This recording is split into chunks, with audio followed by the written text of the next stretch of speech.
ये कहानी बेस्ड है हॉकिंस नाम के एक छोटे से शहर पर और इसकी शुरुआत हुई नवंबर 1983 से। हॉकिंस की नेशनल लेबोरेटरी में एक साइंटिस्ट अचानक डर कर भाग रहा होता है। वो लिफ्ट के अंदर जाता ही है कि तभी कोई चीज ऊपर से आकर उसे अपने साथ ले जाती है।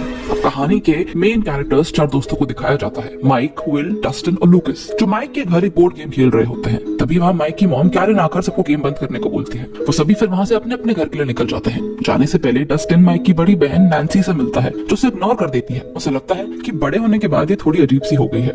रात हो चुकी थी, काफी अंधेरा भी था। विल अपनी साइकिल पर अपने घर जा ही रहा होता है कि अचानक बीच रास्ते में उसे एक काली बड़ी परछाई दिखाई देती है। वो घबरा जाता है, डर जाता है, वहाँ से भागता है पर बैलेंस बिगड़ने के कारण नीचे गिर जाता है। साइकिल वहीं छोड़ वो अपनी जान बचाने के लिए पैदल दौड़ लगाकर एक जगह जाकर छुप जाता है। वहाँ रखी बंदूक से वो डरते डरते गेट की तरफ पॉइंट करता है और तभी अचानक वहाँ से गायब हो जाता है। अगले दिन सुबह विल की मॉम जॉयस और उसका बड़ा भाई जॉनथन ब्रेकफास्ट के दौरान बात कर रहे होते हैं, जहाँ उन्हें ये पता चलता है कि विल कल रात से घर वापस आया ही नहीं है। उन दोनों की नाइट शिफ्ट थी और इसीलिए वो इस बात से अनजान थे। जॉनथन ने जॉयस को बिना बताए एक्स्ट्रा इनकम के लिए नाइट शिफ्ट की थी। जॉयस तुरंत माइक के घर फोन लगाकर विल के बारे में पूछती है कि क्या वो कल रात उनके घर रुका था। कैरन जॉयस को बताती है कि विल तो रात को ही निकल गया था। ये सुनते ही जॉयस घबरा जाती है। जॉनथन पर बरस जाती है कि क्यों उसने बिना बताए नाइट शिफ्ट की। जॉनथन उसे शांत करता है, बोलता है कि विल मिल जाएगा। फिर जॉयस वहाँ से सीधे पुलिस स्टेशन जाकर विल की मिसिंग कंप्लेंट फाइल करती है। जिम हॉपर वहाँ का चीफ ऑफिसर होता है, जो जॉयस का एक अच्छा दोस्त भी है। वो जॉयस को समझाता है कि विल हो सकता है किसी रिलेटिव के घर गया हो या उसके पिता के घर।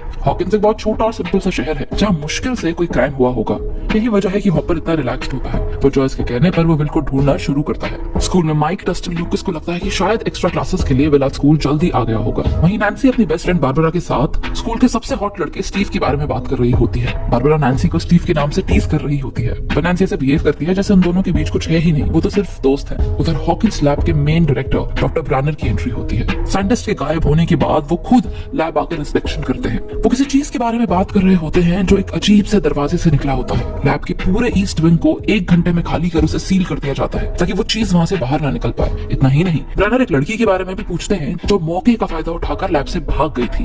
वो लड़की एक रेस्टोरेंट पहुंचती है। वो बहुत भूखी थी तो उसका ओनर पहले उसे खाना खिलाता है। वो बड़ी अजीब और मिस्टीरियस सी दिखाई पड़ती है। ओनर के बहुत पूछने पर वो अपना नाम बताती है, 11। वो समझ ही नहीं पाता कि किसी का नाम 11 कैसे हो सकता है। वो उसे पूछता है कि वो कौन है, कहाँ से आई है, पर वो किसी भी बात का जवाब नहीं देती। ऐसा लगता है कि जैसे उसे शायद बातचीत करना आती ही ना हो, सिर्फ कुछ ही शब्द हैं जो शायद वो बोल पाती हो। रेस्टोरेंट का ओनर फिर पुलिस को कॉल कर 11 के बारे में बताता है ताकि उसे उसके घर सेफली भेज सके। तभी हम देखते हैं कि 11 अपनी आंखों से टेबल फैन बंद कर देती है जैसे उसके पास कोई सुपर पावर हो। आगे स्कूल में हॉपर आकर माइक, डस्टिन और लूकस को बताता है कि उनका दोस्त विल रात भर से गायब है। उनसे उसके बारे में पूछताछ करता है। 11 को ढूंढते हुए हॉकिंस लैब के कुछ लोग रेस्टोरेंट पहुंच जाते हैं। उन्हें पुलिस ने इन्फॉर्म किया था कि 11 इस वक्त कहाँ है। हालांकि 11 वहाँ से भागने में कामयाब हो जाती है, पर वो लोग रेस्टोरेंट के ओनर को मार देते हैं। हॉपर अपनी टीम के साथ विल को ढूंढ रहा होता है जहाँ से उसकी साइकिल मिलती है। जॉयस भी अपने हस्बैंड को कॉल करती है, उससे बात करने की कोशिश करती है, पर इस दौरान हमें ये पता चलता है कि जॉयस के घर के फोन को टैप किया जा रहा है। रात को एक सर्च टीम विल को ढूंढने के लिए भेजी जाती है।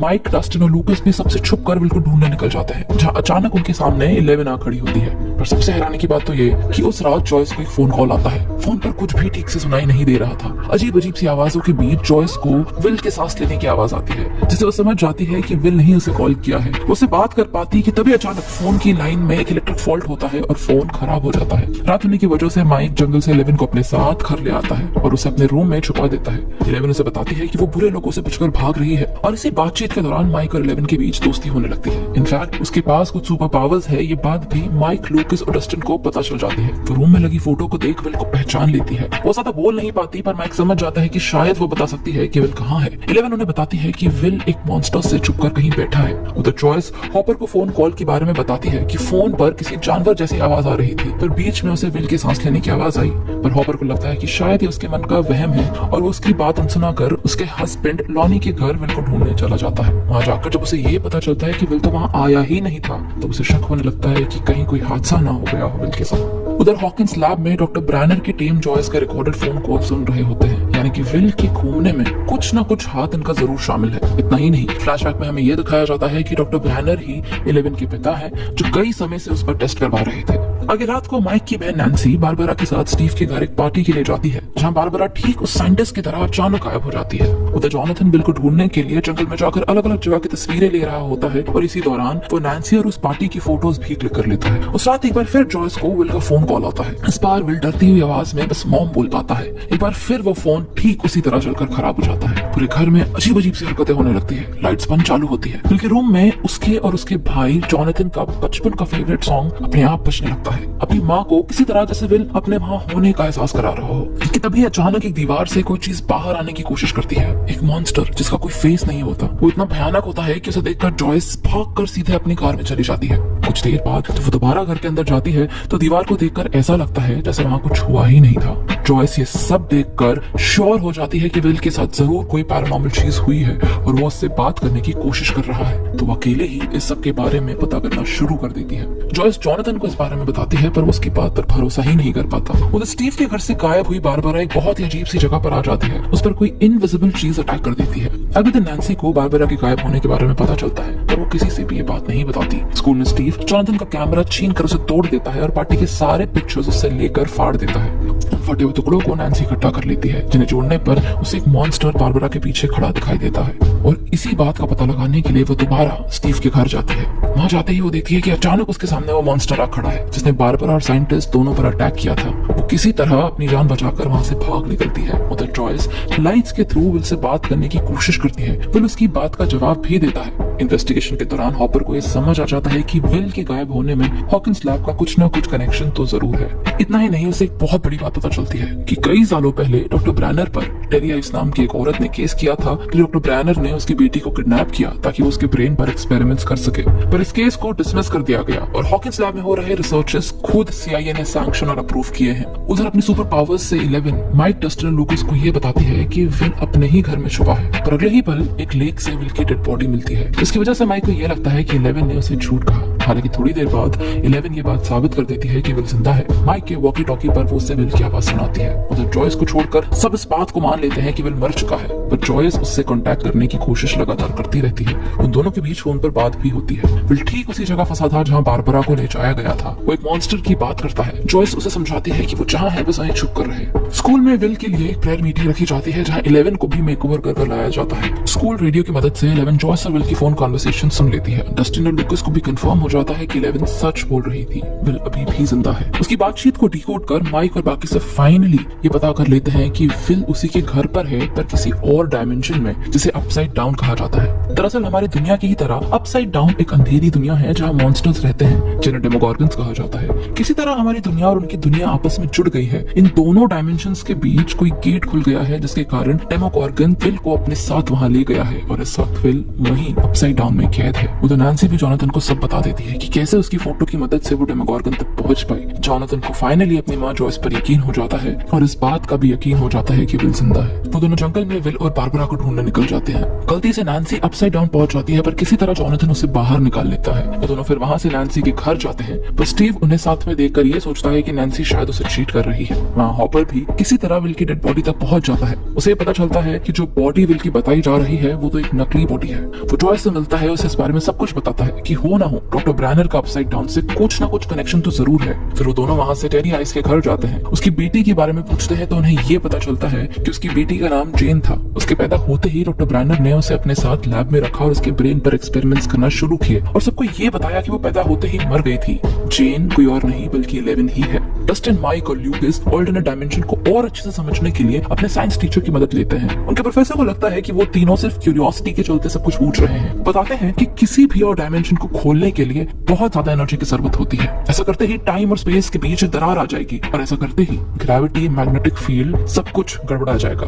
यानी कि हॉकिंस लैब की मदद से अपसाइड डाउन के डोरवे या गेट को खोला गया था जिसके खुलते ही डेमोगॉर्गन्स एक्टिव हुए। ये बात हॉपर को पता चल चुकी थी। इतना ही नहीं, वो विल को ढूंढते हुए चुपके से हॉकिंस लैब पहुंचा और हॉकिंस लैब के अंदर से वो अपसाइड डाउन में जाकर जिंदा वापस लौट कर आया था। उधर डस्टिन मैग्नेटिक फील्ड में गड़बड़ पकड़ लेता है, उस डोरवे या गेट तक जाने का रास्ता निकाल लेता है। फिर क्या था, वो चारों मिलकर विल को ढूंढने के लिए निकल जाते हैं। 11 की मदद से वो किसी तरह उस जगह तक पहुंचने की कोशिश करते हैं जहां अपसाइड डाउन का गेट खुलता हो, पर बीच रास्ते में 11 डर जाती है और उन तीनों को भटका देती है। दरअसल उसे ये बात पता चल जाती है कि अपसाइड डाउन तक जाने का रास्ता हॉकिंस लैब पर जाकर खत्म होता है। वो उस जगह का खतरनाक हिस्सा जीत चुकी थी, तो अपने दोस्तों को बचाने के लिए वो ऐसा करती है। इतना ही नहीं, यहाँ हमें ये भी पता चलता है कि अपसाइड डाउन का गेट किसी और ने नहीं बल्कि 11 ने ही खोला था। डॉक्टर ब्रैनर ने उससे धोखे से ये करवाया था। ये किसको लगता है कि 11 धोखेबाज है। उसके और माइक के बीच इस बात पर झगड़ा होता है। इसी दौरान माइक 11 पर चिल्ला भी पड़ता है, जिसके कारण 11 वहां से चली जाती है। गुस्से में आकर वो एक स्टोर में खाना लेने जाती है। वो खाना चुराकर स्टोर के ओनर के सामने ही सुपर पावर्स का इस्तेमाल कर वहां से भाग निकलती है।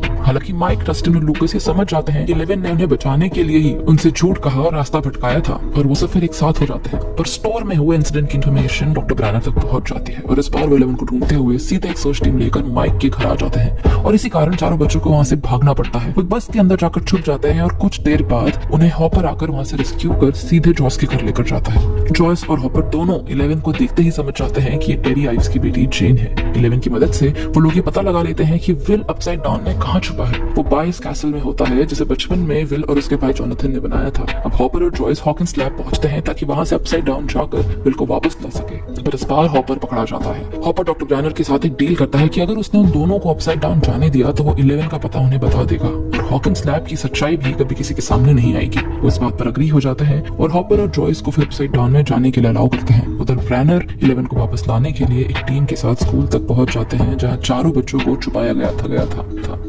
उधर जोनाथन और नैन्सी को चाहता है कि डेमोगोर्गन खून की तरफ आकर्षित होते हैं। वो प्लान बनाते हैं कि एक ट्रैप बिछाएंगे जिससे वो उसे अपने घर बुला सके, और जैसे ही वो उस ट्रैप में फंस जाए उसे वो मार गिराए। आगे हम देखते हैं कि अपसाइड डाउन में हॉपर और जॉयस फाइनली विल को ढूंढ निकलते हैं। उधर घर पर खून की स्मेल आते ही डेमोगोर्गन विल के घर आ जाता है, उन दोनों पर अटैक करता है। जोनाथन को खाने ही वाला होता है कि स्टीव एंड मोमेंट पर वहां आकर उसे बचा लेता है। स्टीव से लड़ने के दौरान वो डेमोगोर्गन ट्रैप में फंस जाता है, और ऐसा होते ही जोनाथन उसे जला देता है और वो वहीं मर जाता है। उधर हॉपर्स और जॉयस भी अपने साथ विल को सुरक्षित लेकर अपसाइड डाउन से बाहर निकल जाते हैं। पर सबके बाद अनफॉर्चुनेटली डॉक्टर ब्रैनर 11 तक पहुंच जाते हैं। पर अगले सीन में हम देखते हैं कि स्कूल में अचानक डेमोगोर्गन आ गया है। इस बात का फायदा उठाकर 11 कुछ लोगों को मार गिराती है, अपने दोस्तों को वहां से लेकर एक रूम में जाकर छुप जाती है। जिन लोगों ने मॉन्स्टर के लिए गेट खोला था वो उन्हीं को मार रहा था। यहाँ तक कि डेमोगोर्गन डॉक्टर ब्रैनर को भी मार देता है। डेमोगोर्गन अब उन चारों को ढूंढते हुए इस कमरे तक पहुंच जाता है। कोई और रास्ता नहीं होने के कारण माइक और अपने दोस्तों को बचाने के लिए 11 अपनी सुपर पावर्स का इस्तेमाल कर उस डेमोगोर्गन को मार देती है, पर इसके साथ वो खुद भी वहां से गायब हो जाती है। फाइनली विल को लैब से रेस्क्यू कर हॉस्पिटल में कुछ दिनों के लिए एडमिट किया जाता है और वो बाद में पूरी तरह ठीक भी हो जाता है। कुछ दिन बाद ही हम देखते हैं कि विल अचानक वॉमिट करता है और उसके मुंह से एक अजीब सा दिखने वाला कीड़ा, एक अजीब सा क्रीचर बाहर निकलता है। ऐसा होते ही उसे अपसाइड डाउन का विजन आता है, पर वो ये बात किसी को भी नहीं बताता। सीजन खत्म होने से पहले हॉपर्स एक वीरान जगह पर 11 का फेवरेट फूड वॉफल छुपा कर रख देता है, ताकि अगर वो कभी वहां आए तो उसे पता चल सके कि वो जिंदा है। सीजन 2 की कहानी अब 1 साल आगे बढ़ गई है, यानी कि ईयर 1984 में। कहानी की शुरुआत में हमें एक नया कैरेक्टर दिखाया जाता है, काली, जिसके हाथ पर भी ठीक 11 की तरह एक टैटू होता है और उसके पास भी कुछ सुपर पावर्स होती है। उधर माइक को लगता है कि 11 अभी भी जिंदा है, इसीलिए वो अपनी वॉकी टॉकी से हर रोज उसे बात करने, उसे कॉन्टैक्ट करने, उसे ढूंढने की कोशिश करता रहता है। घर लौटने पर भी विल को अपसाइड डाउन के विजन्स आना बंद ही नहीं होते, जिन्हें बस वो इग्नोर करता रहता है। जॉयस का अब एक नया बॉयफ्रेंड बन चुका है जिसका नाम बॉब है। इतना ही नहीं, लूकस और डस्टिन दोनों को स्कूल में आई एक नई लड़की मैक्स पर क्रश हो जाता है। अगर डस्टिन को अपने घर के डस्टबिन से वही क्रीचर मिलता है जो विल की उल्टी में निकला था, वो उसे अपना पेट बना लेता है और उसका नाम डार्ट रख देता है। बारबरा की फैमिली ने अपनी खोई हुई बेटी को ढूंढने के लिए एक पर्सनल डिटेक्टिव हायर कर लिया है, जो हॉपर्स से मिलने जाता है ताकि उसे कुछ इन्फॉर्मेशन ले सके, क्योंकि उसे शक था कि हॉकिंस लैब का कुछ ना कुछ कनेक्शन बारबरा के घूमने में जरूर है। पर हॉपर्स उसे इग्नोर कर किसी और केस के लिए निकल जाता है, जहां उसे यह पता चलता है कि किसी अननोन रीजन के कारण कद्दू यानी कि पंपकिन की पूरी फसलें बर्बाद हो रही है। नैन्सी और स्टीव की अगर बात करें तो दोनों का ब्रेकअप हो चुका था। उनके बीच काफी मिसअंडरस्टैंडिंग्स हुई थी, पर नैन्सी स्टीव के लिए कभी इमोशनली फील करती ही नहीं थी। वो हमेशा से जोनाथन को चाहती थी और इस फीलिंग को स्टीव के कारण अब तक इग्नोर करती रही थी। कहानी में आगे हमें ये पता चलता है कि डेमोगोर्गन्स को मारने के बाद 11 माइक से मिलने उसके घर आई थी, पर वहाँ हॉकिंस लैब और पुलिस के लोगों को देखकर उसे वापस जाना पड़ा और कुछ दिनों तक छुप कर ही रहना पड़ा, जब तक हॉपर्स उसे नहीं मिल गया। बस तब से ही 11 हॉपर्स के साथ सीक्रेटली उसके घर में रहती है, पर 11 की सेफ्टी के लिए उसे कहीं भी जाने की परमिशन नहीं थी। न ही वो किसी से बात कर सकती थी, न ही वो किसी से मिल सकती थी। साल भर से घर में कैद होने के कारण माइक से न मिल पाने, न बात करने के कारण वो फ्रस्ट्रेट हो चुकी थी। हर बार हॉपर्स उसे दिलासा देता कि जल्द ही सब ठीक हो जाएगा, पर ऐसा ना होता देर एक दिन वो हॉपर्स के बनाए सेफ्टी रूल्स तोड़कर घर छोड़कर भाग जाती है। उसी सीधा वहाँ से माइक से मिलने स्कूल पहुंचती है, पर मैक्स को उसके साथ देख वो एक गलतफहमी का शिकार हो जाती है और बिना उसे मिले ही वापस लौट जाती है। ऑफिस के स्टोर रूम में 11 को कुछ डॉक्यूमेंट्स मिले थे जिससे उसे ये पता चला था कि उसकी माँ अभी भी जिंदा है, तो वो सीधे अब अपनी माँ टेरी से मिलने उसके घर जाती है। टेरी से बात तो नहीं कर पाती, पर 11 अपनी सुपर पावर्स की मदद से उसे कम्युनिकेट करने की कोशिश करती है और इस दौरान उसे ये पता चलता है कि कैसे उसके पिता डॉक्टर ग्रैनर ने उसकी माँ से उसे पैदा होते ही जुदा किया था। इतना ही नहीं, जब टेरी उसे लेने वापस लैब आई थी तो डॉक्टर ग्रैनर ने उसे शॉक देकर हमेशा के लिए उसका मुंह बंद कर दिया था। उसकी माँ के विजन में उसे अपने अलावा एक और लड़की दिखाई देती है जिसके हाथ पर वो सेम टैटू होता है जो 11 के हाथ पर है। वो लड़की कोई और नहीं बल्कि काली ही है। उसे लगता है कि एक साइन है और इसलिए 11 वहाँ से सीधे काली के पास चली जाती है। 11 की तरह ही काली पर भी लैब के अंदर एक्सपेरिमेंट्स किए गए थे। काली को 11 के अंदर अपनी छोटी बहन नजर आती है। उसे उसकी सुपर पावर्स को यूज करना सिखाती है, कैसे वो अपने गुस्से को अपनी शक्तियों में कन्वर्ट कर सकती है। ये सब वो काली से सीख लेती है। कहानी में आगे नैन्सी जॉनथन के साथ मिलकर हॉकिंस लैब की सच्चाई दुनिया के सामने लाने की कोशिश करती है ताकि अपनी फ्रेंड बारबरा को इंसाफ दिला सके। आगे हम देखते हैं कि एक शैडो मॉन्स्टर जिसका नाम माइंड फ्लेयर है, जिसके विजन्स विल को आते थे, वो फाइनली विल को इंजेक्ट कर उसके अंदर आ जाता है जैसे कोई पैरासाइट अपने होस्ट के। माइंड फ्लेयर कौन है, कहां से आया है, ये हमें आगे पता चलेगा। जॉयस उससे इस बारे में बात करती है और फाइनली विल उसे अपने प्रिंस के बारे में सब कुछ बता देता है। वो ज्यादा कुछ समझा नहीं पाता, वो ड्राइंग्स के जरिए ही सारी इन्फॉर्मेशन शेयर करता है। विल जो भी बनाता है उसे देखकर यही लगता है कि ये हॉकिन शहर का कोई नक्शा है। हॉपर्स को कद्दू के केस से एक लिंक कनेक्ट होता दिखता है और वो समझ जाता है कि इसका कनेक्शन जरूर विल के विजन से है। वो सीधे वहां जाता है और उसे ये पता चलता है कि ये जगह कोई और नहीं बल्कि हॉकिन शहर की अंडरग्राउंड टनल है जो उन्हीं क्रिएचर से इन्फेक्टेड है जैसा डस्टिन के पास है और उन्होंने ही कद्दू के खेत तबाह किए थे। वो क्रिएचर कोई और नहीं बल्कि अपसाइड डाउन से ही आए थे।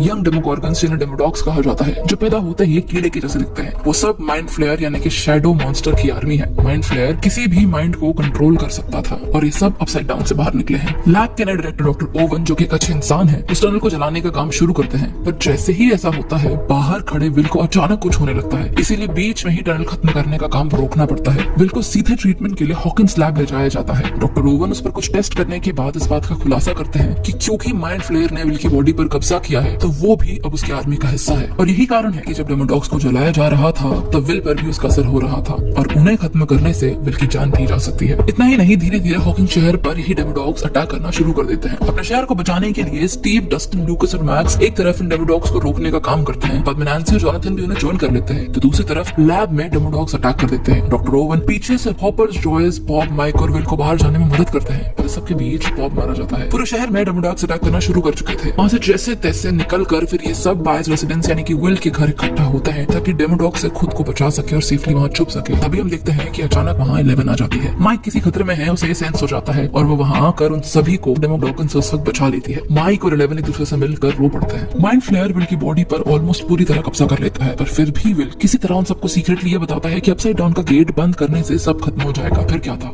हॉपर्स के साथ 11 अपसाइड डाउन का गेट बंद करने के लिए हॉकिंस लैब के लिए निकल जाती है। एक तरफ नैन्सी, माइक, जॉनथन और जॉयस विल की बॉडी से माइंड फ्लेयर को निकालने का काम शुरू करते हैं। माइंड फ्लेयर को गर्मी बर्दाश्त नहीं होती, इसीलिए उसे हाई डिग्री टेम्परेचर के कमरे में बंद रखते हैं। स्टीव बाकी सबके साथ टनल के सेंटर में जाता है, वहाँ आग लगा देता है ताकि सारे डेमोडॉग्स एक जगह इकट्ठे हो जाएं और 11 को गेट तक पहुंचने में थोड़ी आसानी हो। आग लगाते ही वो लोग वहाँ से भाग निकलते हैं, जहाँ उनके सामने डार्ट आ जाता है। क्योंकि वो डस्टिन का पेट होता है तो उन पर अटैक नहीं करता, उन सबको जाने देता है। उधर गर्मी बर्दाश्त नहीं होने के कारण फाइनली विल की बॉडी से माइंड फ्लेयर बाहर निकल जाता है। ऐसा होते ही 11 भी अपसाइड डाउन का गेट बंद कर देती है। हॉपर्स अब ऑफिशियली 11 को अडॉप्ट कर लेता है, ऑफ कोर्स फर्स्ट डॉक्यूमेंट्स की मदद से, ताकि वो एक नॉर्मल लड़की की तरह अपनी लाइफ स्पेंड कर सके, पब्लिकली आ जा सके।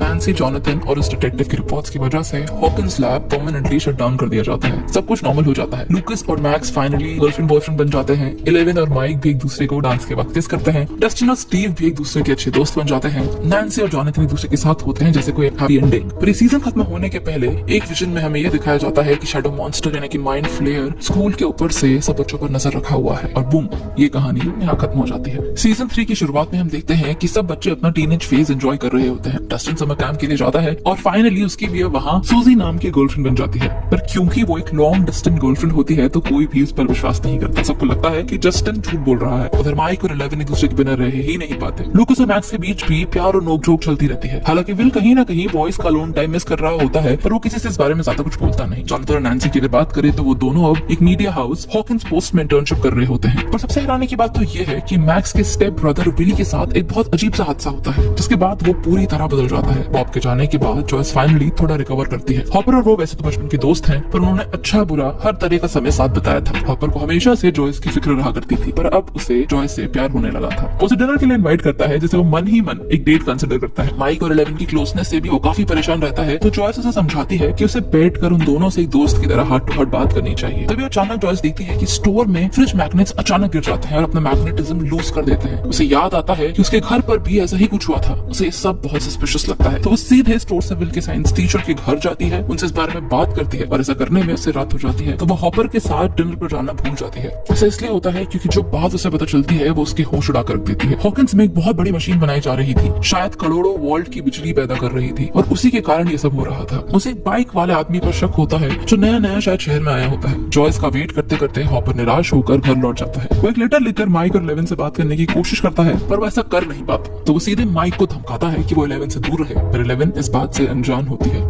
इसलिए माइक उसके बाद से अजीब सा बिहेव करता है, 11 से मिलता नहीं, जिसकी वजह से वो गुस्से में आकर माइक से ब्रेकअप कर लेती है। इसके बाद 11 मैक्स से मिलती है। वो दोनों साथ में खूब सारा टाइम स्पेंड करते हैं, जहाँ 11 एक गेम के दौरान बिली को अपने विजन में देख लेती है। उस विजन में से ये पता चलता है कि माइंड फ्लेयर ने उसके दिमाग पर कब्जा कर लिया है। इतना ही नहीं, वो और भी लोगों को अपने वश में कर रहा है। वो उनसे कुछ बहुत बड़ा करवाना चाहता है। अब बिली इस सब में उसकी मदद कर रहा है। उधर अगले दिन जॉयस हॉपर से मिलती है और उसे मशीन के बारे में सब बताती है। हॉपर ने उस बाइक वाले आदमी को मेयर के ऑफिस में देखा था, तो समझ जाता है कि कौन है जो उसे आगे की कड़ी जोड़ कर देगा। मेयर ने हॉकिंस में नया नया मॉल बनवाया होता है। स्टीव भी वहाँ नौकरी करता है, जहाँ उसकी दोस्ती रॉबिन नाम की एक लड़की से होती है। हॉपर को मेयर बताता है कि हाल ही में रशियंस ने हॉकिंस की अबैंडन प्रॉपर्टीज खरीदी हैं, कुछ तो मॉल के अंदर भी, पर ऐसा क्यों है वो इस बारे में कुछ नहीं जानता। फिर हॉपर और जॉयस सीधे उन अबैंडन प्रॉपर्टी में जाकर रशियन साइंटिस्ट एलेक्सी को पकड़कर लेकर आते हैं और डिटेक्टिव मोरे के पास लेकर जाते हैं, क्योंकि उसे भी रशियन आती थी। कहानी में आगे हम देखते हैं कि अपनी गर्लफ्रेंड से कॉन्टैक्ट करते समय गलती से डस्टिन रशियन मैसेजेस सुन लेता है। वो सुनते ही सीधे स्टीव के पास जाता है। रॉबिन और मैसेजेस को डिकोड करती है, तो उन्हें पता चलता है कि रशियंस मॉल में सीक्रेटली कोई सस्पिशियस सामान लोड कर रहे हैं। इस बात का पता लगाने के लिए स्टीव, रॉबिन और डस्टिन लूकस की छोटी बहन एरिका की मदद से एयर डक्ट्स के थ्रू उस जगह तक पहुंचते हैं जहां वो सामान लोड किया जा रहा था। उस जगह की तहकीकात के दौरान उन्हें यह पता चलता है कि मॉल के नीचे सबकी नजरों से छुपकर रशियंस ने एक लैब बनाई हुई है। आगे एलेक्स हॉपर्स की टीम में शामिल हो जाता है, क्योंकि अगर वो वापस गया तो वैसे भी रशियंस उसे मार देंगे। उन्हें बताता है कि रशियंस एक बहुत बड़ी मशीन के जरिए भारी तादाद में एनर्जी प्रोड्यूस कर रहे हैं, जिससे वो कुछ खोल सके, कोई ऐसी चीज जो सिर्फ हॉकिंस में मौजूद है। इतने में ही जॉयस और हॉपर्स समझ जाते हैं कि रशियंस अपसाइड डाउन के गेट को खोलने की कोशिश कर रहे हैं। इस इन्वेस्टिगेशन के दौरान एक अहम बात यह होती है कि हॉपर को ये पता चलता है कि जॉयस हमेशा के लिए शहर छोड़ के जाने के बारे में सोच रही है। वो उसे रोकना चाहता है, तो डायरेक्टली अपने दिल की बात उसे बोल देता है। जॉयस भी हॉपर से प्यार करने लगी थी। वो उसे कुछ बोलती नहीं, पर इतना जरूर कहती है कि जब ये सब खत्म हो जाएगा तो वो शायद हॉकिंस में रहने के बारे में सोचे।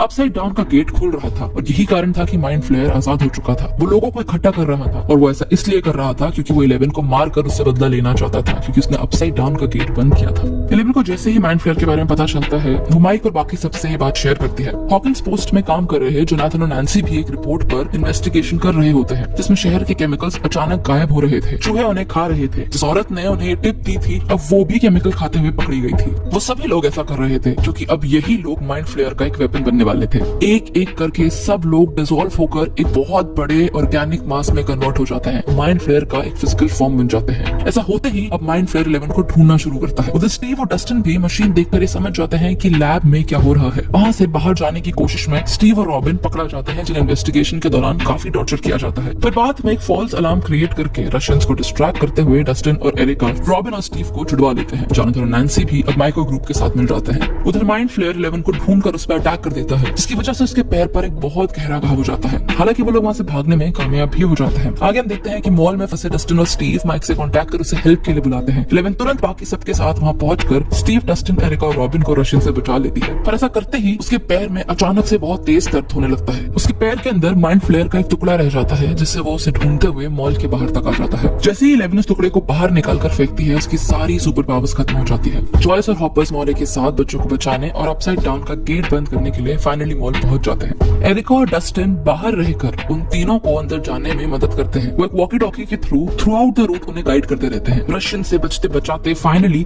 हॉपर और जॉयस मशीन तक पहुंच जाते हैं। उन्हें एक सेफ अनलॉक करने के लिए पासवर्ड की जरूरत होती है। डस्टिन अपनी गर्लफ्रेंड सूजी को कॉन्टैक्ट कर उसकी हेल्प लेता है और फाइनली सेफ खोला जाता है। अंदर जाने से पहले जॉयस हॉपर को बोलती है कि यहाँ से निकलने के बाद वो अपनी अधूरी डेट पूरी करना चाहेगी। हॉपर्स को इस बात पर यकीन ही नहीं होता कि जॉयस उसे प्रपोज कर रही है। अगले सीन में हम देखते हैं कि 11 को लेकर सब मॉल से निकल ही रहे होते हैं कि बिली की मदद से 11 पर दोबारा अटैक होता है। माइंड फ्लेयर वहाँ आ जाता है, जिसकी वजह से सब इधर उधर जाकर छुप जाते हैं। 11 अपनी सुपर पावर्स खो चुकी थी। ऐसा लगता है कि माइंड फ्लेयर से उससे कोई नहीं बचा पाएगा। कि तभी 11 बिली को याद दिलाती है कि वो आखिर कौन है, उस पर माइंड फ्लेयर ने कब्जा किया है। वो उसकी और उसकी माँ की बचपन की मेमोरीज, उसके साथ बिताए हर कीमती पल उसे याद दिलाती है। उस नाराज बिली के पीछे के छोटे से मासूम बच्चे से उसे मिलवाती है। ये सब याद करके बिली को फाइनली रियलाइज होता है कि वो कौन है। ऐसा होते ही बिली 11 को बचाने के लिए बिना एक पल गवाए अपनी लाइफ सैक्रिफाइस कर देता है। उतनी ही देर में बाहर से डस्टिन और बाकी सब अंदर जॉयस और हॉपर्स को बोलते हैं कि जल्दी से मशीन बंद करो ताकि माइंड फ्लेयर से 11 को बचाया जा सके। पर हॉपर और जॉयस मशीन बंद करते उससे पहले एक रशियन सोल्जर हॉपर पर आकर अटैक कर देता है। उन दोनों के बीच लड़ाई होती है। हॉपर मशीन पर उसे फेंक कर मार भी देता है, पर अनफॉर्चुनेटली टाइम न होने के कारण वो वापस अंदर नहीं आ पाता। तो वो खुद जॉयस को मशीन बंद करने का सिग्नल देता है, जानते हुए कि वो मर जाएगा। दिल पर पत्थर रखकर जॉयस को यह फैसला लेना ही पड़ता है। 11 और दुनिया को बचाने के लिए हॉपर अपनी लाइफ कुर्बान कर देता है। ऐसा होते ही माइंड फ्लेयर वहीं खत्म हो जाता है। 3 महीनों बाद मॉल बंद कर दिया जाता है। करप्टेड मेयर को भी अरेस्ट कर लिया जाता है। हॉपर के जाने के बाद जॉयस के पास हॉकिंस में रहने की अब कोई भी वजह नहीं बचती, क्योंकि 11 हॉपर की बेटी थी तो वो भी जॉयस की फैमिली के साथ ही रह रही होती है। जॉयस, जॉनथन, विल और 11 अब हॉकिंस छोड़कर फाइनली जा रहे होते हैं। पैकिंग के दौरान 11 को हॉपर की वो चिट्ठी मिलती है जो उसने लिखी तो थी पर उसे कभी देने की हिम्मत नहीं जुटा पाया था। वो उसे पढ़कर फूट फूट कर रोने लगती है। सबके लिए ये एक बहुत बड़ा दिन था।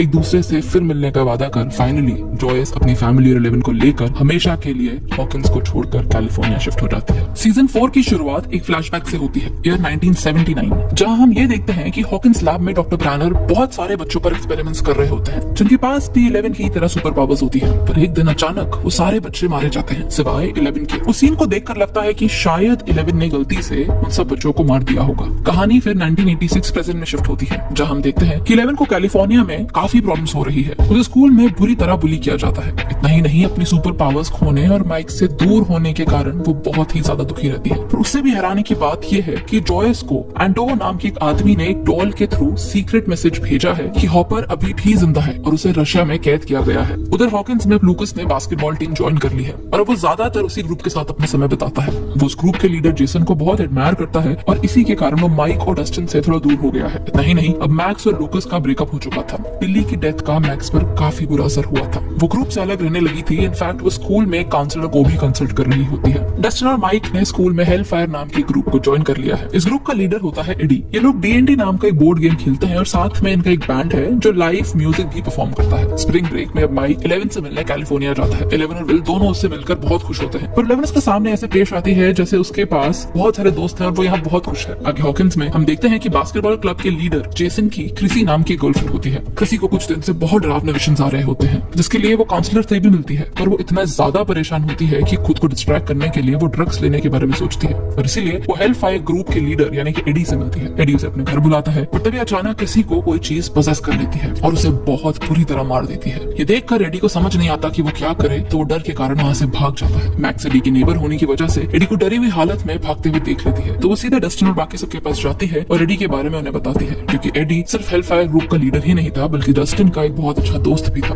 पुलिस की नजरों में एडी अब एक मेन सस्पेक्ट बन गया था और क्रिस के बॉयफ्रेंड जेसन और उसके ग्रुप इंक्लूडिंग लूकस को तो ये लग रहा होता है कि एडी ने ही उसे मारा है, इसलिए वो सब एडी को हंट करने अब निकल जाते हैं। आगे डस्टिन, स्टीव और बाकी सब एडी से मिलते हैं। एडी उन्हें बताता है कि कैसे क्रिसी की मौत हुई। डस्टिन समझ जाता है कि हॉकिंस के बारे में जो भी कहानियां हैं, हो ना हो शायद वो सब सच है। हॉकिंस शहर सच में शापित या कर्स्ड है। वो मॉन्स्टर या बुरी शक्ति जो भी है वो उसका नाम वेक्ना रखते हैं। उधर नैन्सी एक रिपोर्टर है, तो वो अपने कॉलीग फ्रेड के साथ क्रिसी की मौत की इन्वेस्टिगेशन करने के लिए जाती है, जहाँ एडी के अंकल उसे ये बताते हैं कि क्रिसी की बॉडी को देखकर उन्हें शक है कि उसे विक्टर क्रील नाम के एक आदमी ने मारा है जो कई सालों से मेंटल असाइलम में बंद है। 1950s में विक्टर ने ठीक इसी तरह अपनी पूरी फैमिली को मार दिया था और इन दोनों की बातचीत के दौरान ही हम देखते हैं कि वेक्ना ने फ्रेड को भी मार दिया है। उधर कैलिफोर्निया में जॉयस को ये पता चलता है कि एंटोवो एक रशियन सोल्जर है। हॉपर ने अपनी रिहाई के बदले उसे $40,000 देने की डील की है, तो हॉपर को छुड़ाने वो पैसे लेकर तुरंत मुरे के साथ अब अलास्का के लिए निकल जाती है। आगे 11 को एंजेला माइक के सामने बुली करती है। वो ये बात सहन ही नहीं कर पाती तो अपने स्केटर बोर्ड से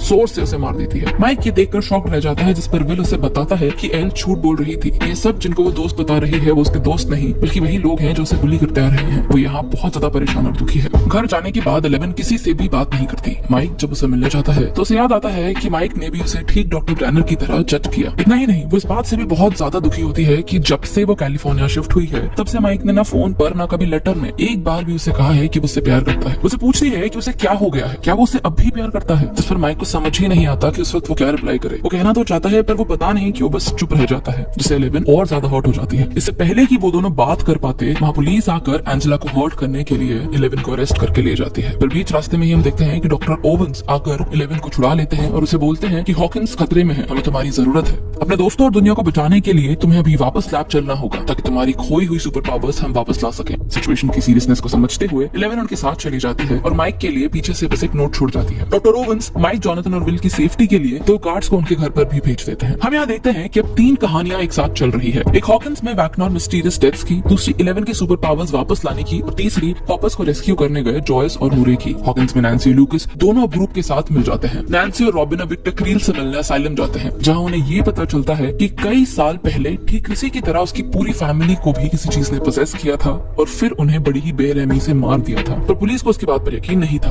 तो उसे ही मर्डरर करार कर दिया था। रॉबिन को उसकी स्टोरी सुनकर एक और नई बात पता चलती है और वो ये कि विक्टर वेक्ना की पोजेशन से सिर्फ इसलिए बच पाया था क्योंकि उस वक्त विक्टर अपना फेवरेट म्यूजिक सुन रहा था, यानी कि म्यूजिक से खुद को वेक्ना के वश में आने से रोका जा सकता है। मैक्स को उधर ये बात पता चलती है कि वेक्ना के दोनों विक्टिम्स को सीवियर हेडेक और नोज ब्लीडिंग की प्रॉब्लम थी। इतना ही नहीं, वेक्ना उन्हीं लोगों को अपना शिकार बना रहा था जिन्हें PTSD यानी कि पोस्ट ट्रॉमेटिक स्ट्रेस डिसऑर्डर है, और यही सारे सिम्टम्स मैक्स भी अब एक्सपीरियंस कर रही थी। तभी उसे रियलाइज होता है कि वेक्ना उसे भी पोजेस करने की कोशिश कर रहा है। शायद अब वो किसी भी वक्त मर सकती है और इसीलिए वो अपनी फैमिली और फ्रेंड्स को लेटर्स लिखती है। वो उसके तुरंत बाद बिल्ली की ग्रेव पर जाती है और उसके लिए लिखा हुआ लेटर पढ़ना शुरू करती है। तभी हम देखते हैं वेक्ना ने उसे पोजेस कर लिया है। रॉबिन डस्टिन को कॉल कर बताती है कि म्यूजिक से वेक्ना की पोजेशन को तोड़ा जा सकता है। वेक्ना अपने शिकार के दिमाग में घुसकर उसे अपने वश में कर लेता है और जैसे ही ऐसा होता है, मैक्स को उसका फेवरेट सॉन्ग सुनाया जाता है, जिससे वो वेक्ना की पोजेशन से खुद के माइंड को आजाद कर वापस होश में आ जाती है। आगे डस्टिन को ये बात पता चलती है कि वेक्ना सिर्फ लोगों को मार नहीं रहा है, बल्कि उस जगह जहाँ लोग मरे हैं वहाँ वो अपसाइड डाउन के लिए नए दरवाजे खोल रहा है। अपसाइड डाउन का मदर गेट यानी कि सबसे पहला गेट 11 ने खोला था। उसके बाद क्रिसी और फ्रेड की मौत से 2 और दरवाजे खुल चुके हैं। इतना ही नहीं, उन्हें ये पता चलता है कि वो टोटल 4 दरवाजे खोलने वाला है। मतलब अब किसी एक की मौत होना बाकी है, जिससे चारों दरवाजे खुल जाएंगे और हॉकिंस शायद तबाह हो जाए। इस बात की पुष्टि के लिए वो लोग लवर्स लेक के पास जाते हैं। फ्रेड की मौत लेक के पास हुई थी और इसीलिए उस गेट को ढूंढने के लिए वो सब वहाँ लेक पर जाते हैं। उन्हें लेक के अंदर से सिग्नल मिलता है, तो स्टीव उस गेट को ढूंढने के लिए पानी के अंदर जाता है। वहाँ जाते ही उसे अपसाइड डाउन का दरवाजा दिखता है और अचानक वो वहाँ फंस जाता है, जहाँ उस पर बैट्स अटैक करने लगते हैं। उसके वापस नहीं आने पर पहले नैन्सी, फिर बाद में रॉबिन और एडी भी उसे बचाने के लिए नीचे जाते हैं और अपसाइड डाउन पहुंचते हैं। वो चारों अपसाइड डाउन में होते हैं, वहाँ से बाहर नहीं आ पाते क्योंकि अब गेट को क्रीचर्स गार्ड कर रहे थे। तो वो दूसरे यानी कि एडी के घर जहाँ किसी की मौत हुई थी उस गेट पर जाते हैं। उधर पुलिस एडी तक पहुंचने के लिए हेलफायर ग्रुप के सभी लोगों से इन्वेस्टिगेशन करना शुरू करती है, जिसके कारण डस्टिन, मैक्स, एरिक और लूकस को घर वापस आना पड़ता है। इतना ही नहीं, जेसन और उसके दोस्त पागलों की तरह अब एडी और हेलफायर ग्रुप के पीछे पड़ जाते हैं, क्योंकि उन्हें लगता है कि हेलफायर ग्रुप कोई गेम नहीं खेलती, बल्कि ये सब वेक्ना के लिए जादू टोना करते हैं और उसी की मदद से वेक्ना लोगों को मार रहा है। हालांकि डस्टिन और ग्रुप पुलिस को चकमा देकर सीधे एडी के घर जाते हैं ताकि अपने दोस्तों को अपसाइड डाउन से वापस ला सके। वो लोग रॉबिन और एडी को बचाने में कामयाब हो जाते हैं, और इससे पहले कि नैन्सी बाहर आती, वेक्ना उसे पोजेस कर लेता है और वेक्ना अपने बारे में उसे खुद कुछ चीजें बताता है, जिसे देखकर नैन्सी के होश उड़ जाते हैं। वो क्या है ये कहानी में आपको आगे पता चलेगा। उधर मिलिट्री को शक हो जाता है कि हॉकिंस में हो रही मौत के पीछे 11 ही जिम्मेदार है, क्योंकि वो लोग ठीक वैसे ही मरे थे जैसे डॉक्टर ब्रायनर और उसकी टीम सेकंड सीजन में। तो उसे ढूंढने के लिए वो कैलिफोर्निया पहुंचते हैं, जहां वो लोग डॉक्टर ओवेंस के गार्ड पर अटैक करते हैं। और जॉनथन, विल और माइक एक गार्ड को रेस्क्यू कर किसी तरह जॉनथन के दोस्त आर्गाइल की मदद से वहां से भाग निकलते हैं। वो गार्ड रास्ते में मरने से पहले माइक को एक नंबर देता है और बोलता है कि 11 को नीना ले जाया गया है। अब ये नीना के बारे में और पता करना शुरू करते हैं ताकि वहां जाकर 11 को वापस ला सके। माइक उसे बोल नहीं पाया जो भी उसके मन में था। विल समझाता है कि 11 तुम्हारी हर बात समझ सकती है, तुम्हें डरने की कोई जरूरत ही नहीं है। ठीक तुम्हारी ही तरह 11 भी तुम्हें खोने से डरती है और शायद इसीलिए ऐसा बिहेव करती है। 11 सबसे अलग है, जिसके कारण उसे लगता है कि वो गलत है, पर जब भी वो तुम्हारे साथ होती है तुम उसे स्पेशल फील कराते हो। उसके अलग होने पर तुम्हें प्राउड फील होता है और यही चीज उसे हिम्मत देती है सब कुछ सहन करने की, सब चीजों का सामना करने की। मैं समझ सकता हूँ कि अलग होना कैसा लगता होगा।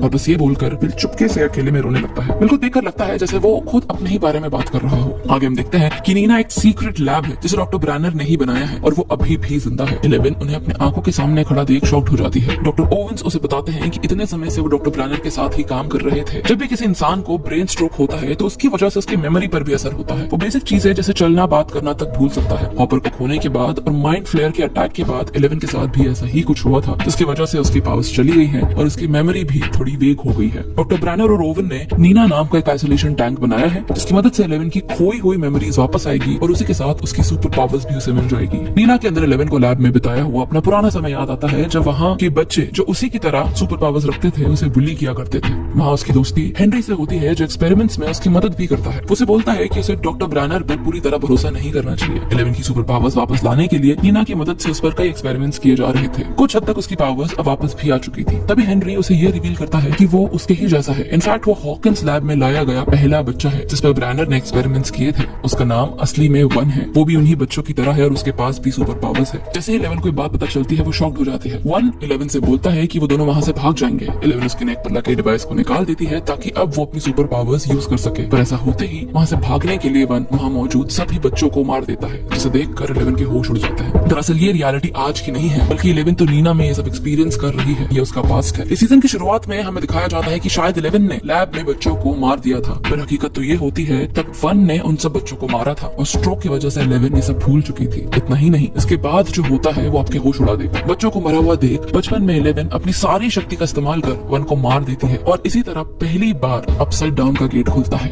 विक्टर के जेल जाने के बाद हेनरी को डॉक्टर ब्रैनर अपने लैब लेकर आ गए थे और उसका नाम उन्होंने वन रखा। उसी की पावर्स का इस्तेमाल कर उन्होंने बाकी सारे बच्चे बनाए, इंक्लूडिंग 11। इस पूरे प्रोसेस में वन को बहुत तकलीफ हुई, बहुत कुछ सहना पड़ा। 11 ने जब वन को मारा तो अपसाइड डाउन का गेट ही नहीं खुला था, बल्कि वन भी अपसाइड डाउन पहुंच चुका था और वहां जाकर वन बना वेक्ना, जो हॉकिंस को तबाह करना चाहता है। और ये ही वो विजन है जो वेक्ना ने नैन्सी को पोजेस करके उसे दिखाया है। वेक्ना नैन्सी को बोलता है कि तुम वापस जाकर 11 को सब बताओ कि मैं कौन हूँ, और ये भी कि अब मैं एक एक कर उससे जुड़े सभी इंसान को मार दूंगा और हॉकिंस शहर को पूरी तरह तबाह कर दूंगा। वेक्ना भी नैन्सी को आजाद कर देता है और वहाँ 11 की काफी सारी सुपर पावर्स वापस आ जाती है, जिसे देखकर ओवन को लगता है कि अब समय है 11 को इन्हीं पावर्स के साथ वेक्ना का सामना करना होगा। रास्ते में माइक नीना को ढूंढने के लिए डस्टिन की गर्लफ्रेंड सूजी की मदद लेता है, जिससे उन्हें नीना के कोऑर्डिनेट्स का पता चल जाता है। फाइनली वो लोग 11 तक पहुंच जाते हैं, पर उनके आने से पहले 11 को मारने के लिए मिलिट्री आ चुकी थी। ऐसा होते ही डॉक्टर ब्रैनर 11 को लेके एक सीक्रेट रास्ते से बाहर निकलते हैं, पर उसी बीच 11 को बचाने की कोशिश में मारे जाते हैं। इससे पहले कि मिलिट्री 11 तक पहुंचती, माइक और बाकी सब आकर 11 को वहां से रेस्क्यू कर भाग निकलते हैं। उधर रशिया में एंटोवो का आदमी यूरी पैसे मिलते ही न सिर्फ जॉयस और मुरे बल्कि एंटोवो को भी धोखा दे देता है। यूरी जो कि एक पायलट है, उसे पैसे मिलते ही हॉपर्स को अपने अड्डे से उठाकर जॉयस और मुरे के साथ वापस अमेरिका ले जाना था। एंटोवो की मदद से हॉपर भागकर यूरी के अड्डे पर तो पहुंच जाता है, पर यूरी एंड मोमेंट पर ज्यादा पैसों की लालच में रशियंस का खबरी बन जाता है। वो हॉपर की लोकेशन यानी कि अपने अड्डे के बारे में उन्हें बता देता है। हॉपर के साथ एंटोवो को भी पकड़ा देता है, साथ ही उन्हें जॉयस और मुरे को सौंपने की डील करता है। पर जब वो रास्ते में जॉयस और मुरे को बंदी बनाकर रशियंस के पास ले जा रहा होता है, तब मुरे और जॉयस यूरी को ही बंदी बना लेते हैं। प्लान के मुताबिक आज जॉयस और मुरे को रशियंस को सौंपा जाना था, जो यूरी करता। तो बस अब हॉपर्स को जेल से वापस लाने के लिए ये दोनों इसी बात का फायदा उठाते हैं। हमें पता है कि मुरे को रशियन आती है, बस फिर क्या था, मुरे यूरी बन जाता है और जॉयस और यूरी को बंदी बनाकर रशियंस तक ले जाता है ताकि वो दोनों किसी तरह बस अंदर जा सके। उनका प्लान सक्सेसफुल भी हो जाता है और किसी को कोई शक नहीं होता। मुरे और जॉयस अपनी आंखों के सामने हॉपर को जिंदा खड़ा देखते हैं, पर क्योंकि उसने जेल से भागने की कोशिश की थी तो उसे और बाकी प्रिजनर्स को डेमोगोर्गन के सामने छोड़ दिया जाता है। जी हाँ, रशियंस अमेरिका से हॉपर के साथ डेमोगोर्गन्स को भी लेकर आए थे। ऐसा होते ही मुरे रशियन चीफ को गन पॉइंट पर रखता है और हॉपर को बचाने के लिए गेट्स खोलने को बोलता है। हालांकि गेट खुलते ही डेमोगोर्गन भी आजाद हो जाता है, पर हॉपर जैसे तैसे वहां से निकलकर जॉयस के पास आ जाता है। दोनों दूसरे को देखकर रो पड़ते हैं। फिर वहां से निकलकर वो तीनों अंडरग्राउंड रास्ते तक पहुंचते हैं। उस रास्ते के बीच वो लोग देखते हैं कि रशियंस ने एक नहीं बल्कि डेमोगोर्गन्स की सेना इकट्ठी करी है जो अभी सो रही है। ये देखकर वो डर जाते हैं, तुरंत अंडरग्राउंड रास्ते से होते हुए फाइनली एस्केप कर लेते हैं। तो डॉक्टर ओवेंस को कॉल करते हैं ताकि वो यहाँ से किसी एजेंट को भेज उन्हें प्लेन से रेस्क्यू कर अमेरिका वापस बुला ले, पर तभी उन्हें हॉकिंस में वेक्ना के बारे में पता चलता है और ये भी कि अब 11 ही उनकी आखिरी उम्मीद है जो आज रात ही वेक्ना का सामना करेगी। वो अपने बच्चों को तो वैसे भी वहां जाकर बचा नहीं सकते थे क्योंकि उन्हें अमेरिका पहुंचने में ही एक दिन से ज्यादा लग जाता। तो हॉपर ये फैसला लेता है कि वो लोग कम से कम यहीं रहकर उनकी मदद करें। वो तीनों वापस जेल जाकर वहां मौजूद डेमोगोर्गन्स को खत्म करने का प्लान बनाते हैं ताकि वेक्ना को किसी तरह कमजोर कर सके और उनके बच्चों की मदद हो सके, और इसीलिए वो लोग वापस जेल के लिए निकल जाते हैं। उधर वेक्ना का राज खुलते ही डस्टिन और मैक्स लगातार माइक और 11 से कैलिफोर्निया में कॉन्टैक्ट करने की कोशिश करते हैं, पर कोई भी वहां मौजूद नहीं था। अब जब 11 से किसी भी तरह का कोई भी संपर्क नहीं हो पा रहा था तो नैन्सी, स्टीव, रॉबिन, डस्टिन और पूरी टीम अब एक साथ मिलकर हॉकिंस को बचाने के लिए वेक्ना को खत्म करने का डिसीजन लेती है। ग्रुप को 3 हिस्सों में डिवाइड किया जाता है। पहला लूकस, मैक्स और एरिका जो हेनरी यानी कि वेक्ना के हॉकिंस वाले घर में जाते हैं। मैक्स को एक बेट की तरह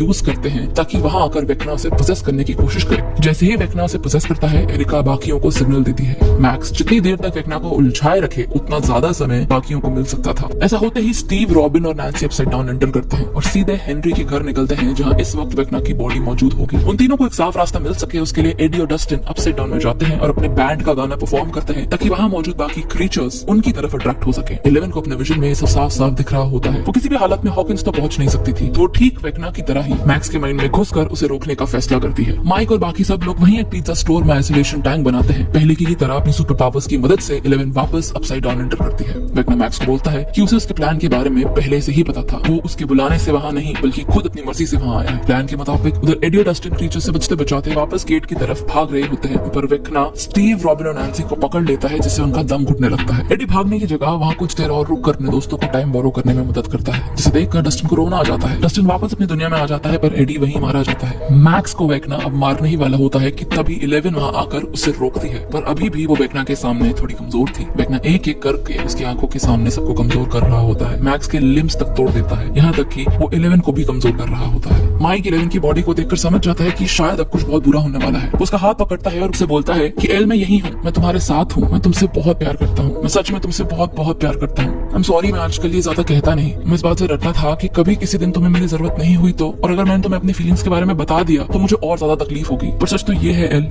कि मैं तुम्हारे बिना जी ही नहीं सकता। सही मायनों में मेरी लाइफ तो तब शुरू हुई जब तुम मुझे मिली। मैंने उस दिन से हर पल सिर्फ और सिर्फ तुम्हें ही प्यार किया है, तुम्हारे अच्छे वक्त, तुम्हारे बुरे वक्त में, तुम्हारी पावर्स के साथ और तुम्हारे पावर्स के बिना भी। तुम जैसी भी हो मुझे वैसी पसंद हो। मैं तुमसे बहुत बहुत प्यार करता हूँ एल। तुम मेरी सुपर हीरो हो और मैं तुम्हें किसी भी कीमत पर खो नहीं सकता। तुम कुछ भी कर सकती हो और ये बात हमेशा याद रखना कि मुझे तुम पर भरोसा है। तुम्हें उससे लड़ना होगा और तुम ये कर सकती हो। ये सुनते ही 11 रो पड़ती है। एक ही पल में जैसे उसकी बची हुई सारी सुपर पावर्स उसके पास आ जाती है। वेक्ना के जाल से खुद को छुड़ाकर वो अपनी पूरी ताकत से उससे लड़ती है। उधर जॉयस, हॉपर और मोरे डेमोगोर्गन्स को मारने में कामयाब हो जाते हैं, और ऐसा होते ही स्टीव और बाकी लोग भी उसके जाल से मुक्त हो जाते हैं। फाइनली स्टीव, नैन्सी और रॉबिन वेक्ना की बॉडी को जला देते हैं। 11 से लड़ते हुए वेक्ना भी अब मरने के कागार पर होता है, पर मरने से पहले वेक्ना 11 को बोलता है कि बहुत देर हो चुकी है, वो हार गई है। और तभी हम देखते हैं कि मैक्स ल्यूकस के हाथों में ही अपना दम तोड़ देती है। उसके मरते ही एक और गेट खुल जाता है और चारों तरफ से हॉकिंस खत्म होने लगता है, पर फिर भी 11 रोते रोते अपनी शक्तियों का इस्तेमाल कर वहां मौजूद मैक्स को दोबारा जिंदा करती है।